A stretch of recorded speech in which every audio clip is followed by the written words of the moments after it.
What is the Trinity Stack? Yes, this is just for demonstration purposes only. It's actually vitamin B capsule. But I want to talk about how some celebrities seemingly disappear for 3 to 6 months, come back looking like a completely different person. Okay. Was it just purely their work ethic, or they have more time, or private chefs, personal trainers? There is an element of that, no question. But there's a very good chance nowadays it's something else entirely and has a name, and it's called the Trinity Stack. So you may have heard this mentioned on a Hoover Labs interview or something, but what is it?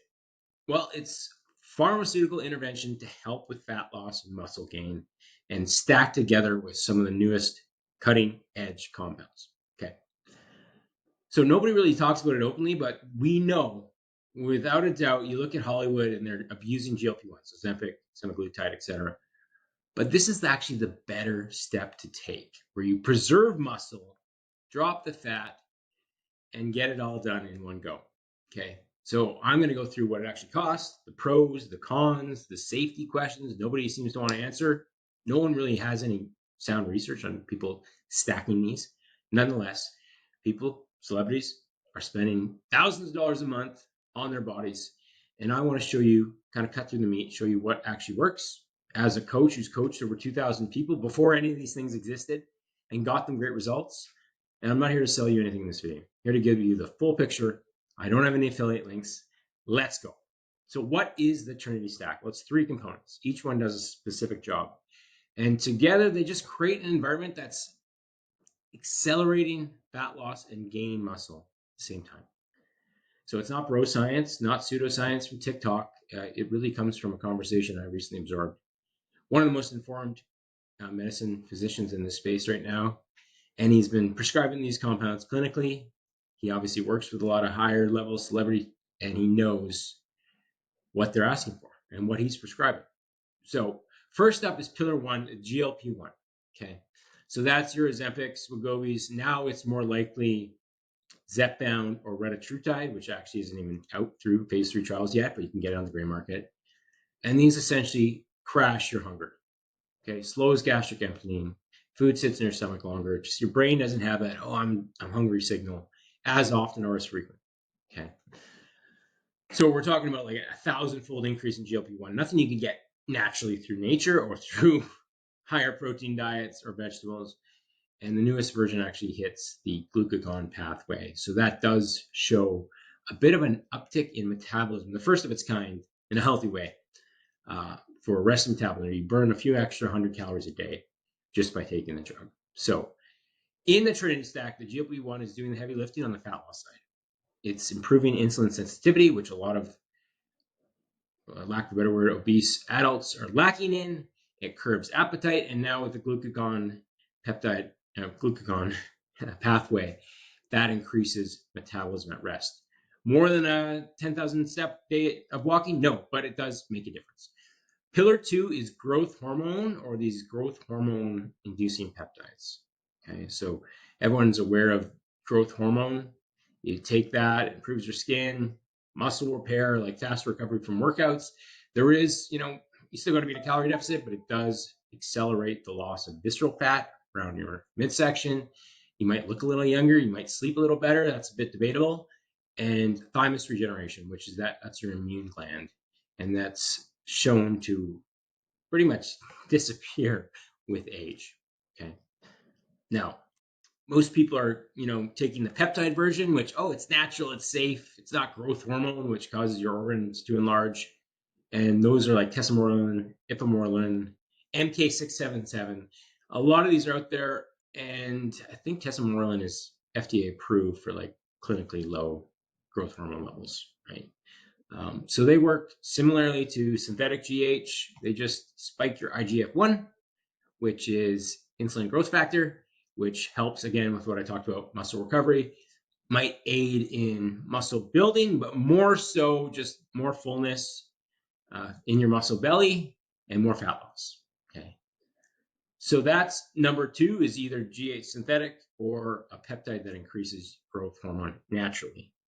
They all have their pros and cons. We'll talk about that. Now, pillar 3 is the one that is the most life sentence, right? TRT, HRT for women. This is where you're replacing your natural testosterone with an injection, either once weekly or multiple times throughout the week, to get to levels that you no longer can achieve naturally.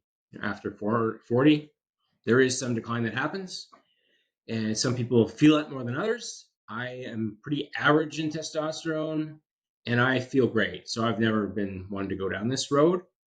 I can see the appeal. If you are clinically low, it can certainly benefit with muscle growth, fat loss, mood, libido, cognitive function. So if you're clinically low, it makes sense to do so. But people are often doing this with average to slightly above average testosterone, and now they're replacing that with a high dose, which does come with its trade-offs. So all three work together. Essentially, GLP-1 kills appetite, drives the fat loss. The GH peptide or synthetic GH preserves and builds the muscle, which is missing if you just take the GLP-1. And of course, the TRT therapy, in men in particular, really nails down the muscle preservation piece. Okay, helps your performance in the gym. So 3 levers. So what does this cost? Well, the money piece is important because it's not accessible at all. Okay, so whether you're in Canada or the US, a GLP-1 will run you as low as $150 for like a generic version nowadays to $1,500 a month, often in the States. That's what you're paying without insurance. So it's probably somewhere in the middle. If you're tuning in on this video and you're in Canada, then maybe $300 to $400 a month. So you have to factor this in. They only really work when you're on them. And if you abruptly come off, you often gain back the weight with interest. So you have to look at that as like a 6-figure investment over 30 years. So pretty serious stuff, okay? And they often have side effects. Now in the States, there's this Trump RX now that's pushing to reduce the cost. Now I'm seeing tirzepatide for as low as like $300 US, which still not cheap, but certainly better than $1,500, okay? Growth hormone. So this is probably more affordable because most of it's gray market. If you're looking at a compound pharmacy in the States, 100 to 200 monthly for the average dose. And if you're going gray market for growth hormone, the price of that has come down. And I was doing some quick research before this. Maybe $2 per IU is kind of the average I'm seeing. So if you take 2 to 4 IU a day, $5 to $10 per day, again, in that 200 a month range kind of thing. Not terrible, again. And of course, you have to inject these.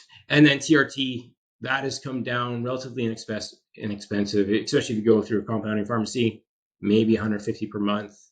Women's HRT, generally kind of the same range. And in Canada, I think you can get some of that covered, which I think has just changed in my province. It might not be different in yours. And then, of course, there's physician oversight and like the quarterly blood work done. If you're going the proper channels here through a physician, that probably has a recurring cost of $300 to $700 a month, depending on where you're going, how fancy it is, and making sure you're monitoring blood sugar for sure when it comes to GH, because that can blunt insulin sensitivity. And if you're already overweight, pre-diabetic, adding GH into the mix is probably not the best idea initially for that reason alone. Okay. So if you add a physician or through a telehealth company, I would guess somewhere in the $300 a month range. Okay. So realistically, the low end, you might be able to do it. Budget, gray market, $500 or so per month. Higher end, if you're getting real good consultation, physician monitoring, $2,000 plus bucks. Okay. So out of reach for most. Now, the real pros of this is, of course, it makes fat loss easier. There's strong evidence that GLP-1s produce results that diet and exercise simply cannot match. I'd argue a lot of the research done shows, 20, 28% over the course of a year, best case scenario, and that's best case scenario. There is a curve here where some don't get any results, some drop out, some get average results, some get that higher end of the range, which is excellent. We get similar results with accountability and coaching, but that is, again, a piece that gets removed eventually. And this was a piece that gets removed eventually too. Okay. I think the piece that is most overlooked here is the fact that you want to do everything you can to preserve muscle and bone while taking GLP-1s, which the GH peptide or synthetic GH will play a role alongside TRT, alongside training. We'll get into that in a second in helping with that. Okay. And quality of life improvements, ultimately. I think that's what people often are looking for here. They just feel like they've lost their edge.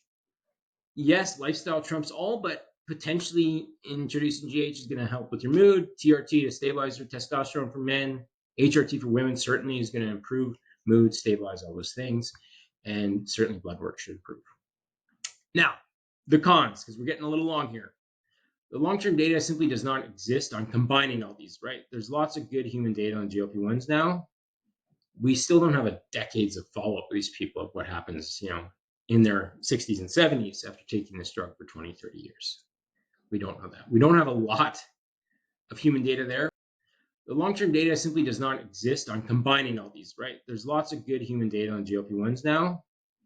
We still don't have decades of follow-up with these people of what happens, in their 60s and 70s after taking this drug for 20, 30 years. We don't know that. We don't have a lot of human data there. We have even less on the GH stimulating peptides. Okay. We have more on actual synthetic GH, which is why it's shown some evidence is a little scary, frankly, right? With organ growth at higher doses, insulin sensitivity, like to the point where you become diabetic. These things can happen with growth hormone. It is not a magic pill. So you have to be checking your A1C, your blood sugar, fasting blood sugar, etc., if you're going to take these long term. And there is some prostate concerns for men with growth hormone. It stimulates prostate tissue, so does testosterone. So if you have prostate cancer risk or large prostate, you want to be monitoring PSA consistently. Okay. And then last but not least is the tumor question, meaning growth hormone will increase the size of the things you want to increase the size of. But if you have a benign tumor or cancerous tumor, it could, in theory, accelerate the growth of those tumors. And that's a risk that you don't really know you have one until you take something like this and boom. Okay? All right. And then lastly is the sourcing risk. Most of these originate from China. The finished product, though, kind of depends on the pharmacy or the gray market website, how they sort and package and ship these things. And one physician who was interviewed, I think he said he bought tirzepatide and injected it, started getting really tanned, and his skin getting darker, couldn't figure out, and he had it tested. It was Melanotan, a supplement that increases the darkness of your skin. And it was labeled as tirzepatide. So something to consider is you don't really know what you're getting. All right, last but not least, hopefully you take this away. Here's the line that should anchor this entire conversation. This stack costs thousands a month. It still doesn't work that great without the basics. And the basics cost nothing. Okay. I've coached nearly 2,000 people over 14 years. We've got all the great results that this Trinity Stack achieves as well, without touching a single pharmaceutical compound. And yet you'll see people spend thousands on these stacks with mediocre results because they haven't addressed the foundation's first principle. Okay. So those are the big 5. Eat the right amount of foods. So mostly whole foods, we call it our CAP framework. Calories and protein, depending on the goal. Maybe it's muscle gain, so you're in a slight surplus. Maybe it's fat loss, so you're in a slight deficit, but your protein has to be high enough and your calories. You can get the link in the description for a free calculator for that. Okay. You can get free growth hormone from sleep, quality sleep, and not having alcohol too close to bedtime or heavy meals too close to bedtime. You're going to optimize your natural GH pulse that way. Okay. So lifestyle before prescriptions. Get your steps in, get your sleep, get your strength training in, get your water in. You do those things paired with the right nutrition plan, you're going to get great results. Okay. So in summary, calories and protein, that is the biggest lever to pull if fat loss is your goal. 3 liters of water a day. Sleep 7 to 8 hours. No one's perfect with this, but the best you can, put yourself in the environment to get enough sleep. Strength train at least 3 times a week, 8,000 steps a day, just movement. You do those 5 things at 80% compliance, you're going to get results that mirror what someone gets with this expensive Trinity Stack and probably actually better, especially if they aren't following their plan. Okay. All right. So essentially, these tools are awesome. There's emerging evidence that they are going to be safe to use over the long term, but we're still in a bit of a gray zone with that. And if you're someone who's tried everything, has been consistent with the fundamentals, you've gotten your blood work done, talk to a physician, certainly. who knows what they're doing, maybe this step makes sense to incorporate some medicinal advantages to help you better here. But here's what I know. The vast majority of people who feel stuck, feel like they need something outside themselves, have never actually done the fundamentals consistently long enough to get results. They've started, they've had good weeks, but you need good months. You need a good year consistently. Then you'll see what you're capable of. This celebrity Trinity Stack costs potentially thousands of dollars. It still doesn't work without executing on the basics, or at least won't work that great. You won't see a whole lot of difference. So if you want help fundamentally running the fundamentals properly, that's what we do. Link in the description. I've got nothing drug-wise to sell you. I just sell you on the accountability to get you out of your own way and build the new identity needed to get results that last, with or without drugs or ongoing prescriptions. So hopefully I'll see you in my inbox soon. Hopefully this is helpful.